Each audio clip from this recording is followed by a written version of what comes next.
అన్నాడు. ఒక ఎంఆర్ఓ మాకు తెలియదు, ఎంఆర్ఓ డ్యూటీలో ఉన్న తెలియదంట, ఆర్టీఓ సెలవు పెట్టింది కాబట్టి తెలియదంట.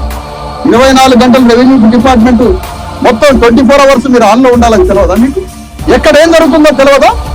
ఇద్దరు అధికారులు వచ్చి మాకు చచ్చిపోయిన సంగతి తెలియదు, దాడి జరిగిన సంగతి తెలియదు అని చెప్పారు. ఎందుకో తెలుసా? వాళ్ళిద్దరికి డైరెక్షన్ ఇచ్చేది ఎవడు? కలెక్టర్ కాదు, ఇంకోటి కాదు, ఇక్కడున్న స్థానిక అగ్రకుల రెడ్డి అహంకారైన ఎమ్మెల్యే ఇస్తాను డైరెక్షన్. ఆర్టీఓ పట్టించుకోవద్దు, ఎంఆర్ఓ పట్టించుకోవద్దు అని ఆర్టీఓని ఎంఆర్ఓని తన కంట్రోల్లో పెట్టుకున్నది స్థానిక ఎమ్మెల్యేని కంట్రోల్ పెట్టుకున్నది మంత్రిని కంట్రోల్ పెట్టుకున్నది రేవంత్ రెడ్డి. ఆ రెడ్డి చేయబట్టే ఇది జరిగింది. ఒక్క మాట, ఎందుకు అరెస్ట్ చేయించట్లే రేవంత్ రెడ్డి? కారణం ఏంటి? రేవంత్ రెడ్డి ఉపన్యాసం ఏం చెప్పిండే ఎన్నికలకు ముందు? రాష్ట్రం అంతా తిరిగి మా రెడ్ల రాజ్యాన్ని పరిపాలించే దమ్మున్నది